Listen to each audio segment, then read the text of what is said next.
नमस्कार, आप देख रहे हैं कैपिटल टीवी बिहार। मैं हूं आपके साथ सृष्टि शाह।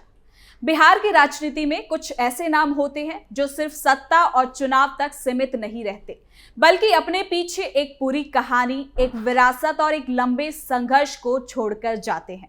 और उन्हीं नामों में से एक है चिराग पासवान। एक ऐसा नाम जिसकी जिंदगी किसी एक रास्ते पर कभी नहीं चली। कभी कैमरे की रोशनी, चमकते सेट और फिल्मी दुनिया की चकाचौंध, तो कभी राजनीति की वो कठोर जमीन जहां हर कदम पर परीक्षा होती है। कभी स्टार बनने का सपना, तो कभी जनता की सेवा का संकल्प।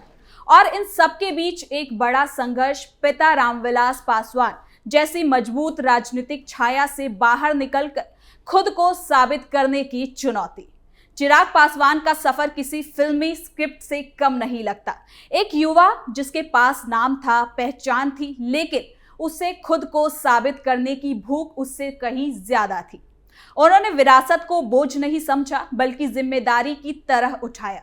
जब हालात आसान थे तब भी, और जब हालात बहुत कठिन थे तब भी। पिता के निधन के बाद जब राजनीति की जमीन उनके पैरों के नीचे से घिसकती नजर आई, पार्टी टूटी, अपने ही लोग दूर हो गए, तब भी चिराग नहीं रुके। टूटे जरूर, लेकिन बिखरे नहीं। उन्होंने फिर खड़े होकर यह दिखाया कि राजनीति सिर्फ सत्ता का खेल नहीं, बल्कि हौसले, जज्बे और विश्वास की कहानी भी होती है। आज चिराग पासवान एक ऐसे युवा नेता के रूप में देखे जाते हैं जो अतीत से सीख लेकर भविष्य की राजनीति को गढ़ना चाहते हैं। तो चलिए आज इसी सफर को जरा करीब से समझते हैं, एक चिराग की रोशनी में जो अंधेरे से लड़ना जानते हैं। चिराग पासवान मूल रूप से बिहार के खगड़िया जिले से ताल्लुक रखते हैं। उनका जन्म 31 अक्टूबर 1982 को हुआ। हालांकि उनका बचपन और शिक्षा का एक बड़ा हिस्सा दिल्ली में बीता, लेकिन उनकी पहचान हमेशा बिहार से जुड़ी रही। इसका सबसे बड़ा कारण उनके पिता रामविलास पासवान थे, जो दशकों तक दलित राजनीति की सबसे मजबूत आवाज माने गए। चिराग ने बचपन से ही राजनीति को बहुत करीब से देखा, कभी सत्ता के गलियारों में तो कभी आंदोलन और संघर्ष के बीच। यही वजह रही कि राजनीति उनके लिए कभी अनजानी दुनिया नहीं रही। इसके बावजूद भी चिराग पासवान ने शुरुआत में सीधे राजनीति को नहीं चुना। उन्होंने दिल्ली में पढ़ाई की और एविएशन मैनेजमेंट जैसे प्रोफेशनल कोर्स किए। पढ़ाई पूरी करने के बाद उनका मन फिल्मी दुनिया की ओर गया। साल 2011 में उन्होंने बॉलीवुड फिल्म मिले ना मिले हम से अपने अभिनय की शुरुआत की। ये फिल्म ज्यादा सफल तो नहीं रही और ना ही चिराग को एक्टिंग में वो पहचान मिली जिससे उनकी ज्यादा उम्मीदें जुड़ी हुई थी। लेकिन खुद चिराग बाद में ये स्वीकार करते रहे कि फिल्मी दुनिया उन्हें अंदर ही संतुष्टि नहीं देती। उन्हें लगा कि वो उस माहौल में खुद को पूरी तरीके से फिट नहीं पा रहे हैं, और फिर उनकी एंट्री होती है राजनीति में। आपको बता दें कि फिल्मों से राजनीति में आने का फैसला अचानक नहीं लिया गया कदम था, बल्कि ये एक सोच विचार का नतीजा था। चिराग ने महसूस किया कि उनके पिता की राजनीति, समाज के लिए किया गया संघर्ष और वंचित वर्गों की आवाज बनना, यही वो रास्ता है जहां वो खुद को ज्यादा उपयोगी महसूस करते हैं। इसी सोच के साथ उन्होंने एक्टिंग और फिल्मी दुनिया को पीछे छोड़ दिया और राजनीति में पूरी तरीके से घुलते मिलते चले गए। राजनीति के सफर में पहला कदम साल 2014 उनके राजनीतिक जीवन का एक टर्निंग पॉइंट साबित हुआ। उन्होंने जमुई लोकसभा सीट से चुनाव लड़ा और बड़ी जीत दर्ज की। ये जीत सिर्फ एक राजनीतिक परिवार के बेटे की जीत नहीं मानी गई, बल्कि एक युवा चेहरे के तौर पर उनकी स्वीकार्यता का संकेत भी था। पहली बार संसद पहुंचने के बाद उन्होंने खुद को केवल विरासत का नेता नहीं, बल्कि नई पीढ़ी की आवाज के रूप में खुद को पेश करने की कोशिश की। इसके साथ ही चिराग पासवान की निजी जिंदगी हमेशा चर्चा का विषय रही है, खासकर उनकी लव लाइफ को लेकर। मीडिया में कई बार उनके रिश्ते को लेकर अटकलें लगी, लेकिन चिराग ने कभी खुलकर इस पर बात नहीं की। उनका साफ रुख रहा कि निजी जीवन को वो सार्वजनिक मंच से बहुत दूर रखना चाहते हैं। शादी और प्रेम को लेकर उन्होंने कई बार कहा कि फिलहाल उनका पूरा ध्यान राजनीति और संगठन को मजबूत करने की दिशा की ओर टिका हुआ है। वो मानते हैं कि निजी फैसले सही समय पर और निजी दायरे में ही होने चाहिए। कंगना के साथ कैसा रिश्ता? ऐसा नहीं है कि कहानी यही खत्म हो गई। आपको बता दें कि फिल्मी दुनिया से जुड़ाव के कारण अभिनेत्री कंगना रनौत के साथ उनके रिश्ते को लेकर काफी सारे चर्चाएं हुई। दोनों ने एक साथ काम किया था और इसी दौरान उनकी दोस्ती हुई और उसको अलग अलग तरीके से भी देखा गया। हालांकि चिराग और कंगना दोनों ने कभी भी इन अटकलों को कोई औपचारिक रूप नहीं दिया। चिराग ने साफ कहा कि ये सिर्फ दोस्ती थी और इससे ज्यादा कुछ भी नहीं। लेकिन इन अटकलों को हवा एक बार फिर से तब मिलती है जब दोनों संसद में एक साथ पहुंचते हैं, लेकिन उस समय भी वो इसे बस मुस्कुराहट के साथ टालते हुए ही नजर आए हैं।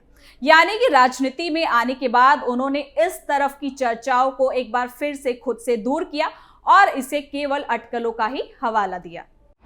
बिहार चुनाव बना टर्निंग पॉइंट। बिहार की राजनीति में चिराग पासवान और उनकी पार्टी की भूमिका को नजरअंदाज नहीं किया जा सकता। खासकर दलित समाज और युवा के बीच उनकी पार्टी की एक अलग पहचान रही है। कई चुनाव में उनकी पार्टी ने सत्ता संतुलन को प्रभावित किया है। 2020 के बिहार विधानसभा चुनाव में चिराग पासवान का फैसला सबसे ज्यादा सुर्खियों में रहा।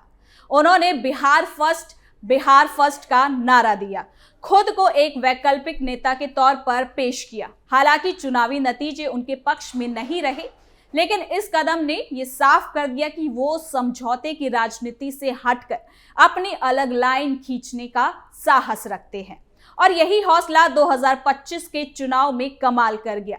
लोजपा रामविलास ने चुनाव में काफी शानदार प्रदर्शन किया। पिता की मौत ने झकझोरा। अक्टूबर 2020 में रामविलास पासवान के निधन ने चिराग पासवान की जिंदगी को भीतर से झकझोर के रख दिया। ये केवल पिता को खोने का दुख नहीं था, बल्कि राजनीतिक मार्गदर्शक और सबसे बड़ी ताकत के चले जाने का आघात भी था। इसी दौर में लोक जनशक्ति पार्टी में टूट हो गई और चिराग को अपनी ही पार्टी के भीतर सबसे बड़ी लड़ाई लड़नी पड़ी। ये समय उनके लिए बेहद कठिन था, परीक्षा का समय था, लेकिन यहीं से उनकी असली नेतृत्व की राह भी शुरू हुई है। पिता के निधन के बाद चिराग पासवान ने खुद को राजनीति से दूर नहीं किया, बल्कि और ज्यादा सक्रिय हो गए। उन्होंने अपने पिता की विरासत को आगे बढ़ाने का संकल्प लिया और लोक जनशक्ति पार्टी रामविलास के नाम से नई शुरुआत की। इससे उनका उद्देश्य साफ था कि रामविलास पासवान की विचारधारा और पहचान को जीवित रखना है। इस पूरे सफर में उनकी मां रीना पासवान उनकी छाया और उनकी सबसे बड़ी ताकत बनकर सामने आई। चिराग पासवान कई बार सार्वजनिक रूप से ये स्वीकार कर चुके हैं कि मां के समर्थन और हौसले ने उन्हें कभी टूटने नहीं दिया और वो हमेशा हर जगह उनके साथ मजबूती के साथ खड़े हुई नजर आती हैं। तिलक ने बनाया खास। सबसे जरूरी चिराग पासवान का स्टाइल, जो उन्हें बाकी नेताओं से बहुत अलग बनाता है। वो पारंपरिक राजनीति के साथ आधुनिकता का मेल दिखाते हैं, कभी कुर्ते पजामे में तो कभी स्मार्ट जैकेट और चश्मे के साथ। उनका लुक युवाओं को खासकर आकर्षित करता है। माथे पर उनका तिलक जो हटके और हमेशा जमीन से जुड़े रहने का एक संकेत देता है। इसके साथ ही उनके बोलने का अंदाज संयमित, भावनात्मक और आत्मविश्वास से भरा होता है। वो सोशल मीडिया के जरिए भी युवाओं से सीधा संवाद करते हैं और खुद को नई पीढ़ी का नेता साबित करने की कोशिश करते हैं। आपको बता दें कि एक युवा नेता के तौर पर चिराग पासवान की लोकप्रियता खासकर युवाओं और दलित समाज में देखी जाती है। उन्हें एक पढ़े लिखे, आधुनिक सोच वाले और भावनात्मक रूप से जुड़े नेता के रूप में देखा जाता है। वो रोजगार, शिक्षा, सम्मान और अवसर की बात करते हैं, जो आज के युवाओं के लिए काफी अहम मुद्दे हैं। हालांकि आलोचक ये भी कहते हैं कि उन्हें अभी जमीनी राजनीति में और मजबूती से दिखना होगा, लेकिन उनके समर्थकों का कहना है कि चिराग पासवान के पास भविष्य की राजनीति का चेहरा बनने का पूरा मौका और क्षमता है। यानी कि कुल मिलाकर चिराग पासवान की ये कहानी केवल राजनीति की नहीं, बल्कि पहचान की लड़ाई की कहानी है। और फिल्मों से राजनीति तक का सफर, निजी जीवन की सादगी, पिता की विरासत को संभालने का दबाव और खुद को साबित करने की जिद, इन सब ने उन्हें एक अलग तरीके का नेता बनाया है। अभी उनकी कहानी काफी अधूरी है। आने वाले सालों में यह देखना दिलचस्प होगा कि चिराग पासवान किस तरह से अपने संघर्ष, सोच और नेतृत्व से बिहार और राष्ट्रीय राजनीति में अपनी जगह को और ज्यादा मजबूत करते हैं। तो फिलहाल के लिए चिराग की कहानी में तो इतना ही, लेकिन अगले शो में आपको किस नेता के बारे में जानना है कमेंट बॉक्स में जरूर बताएं।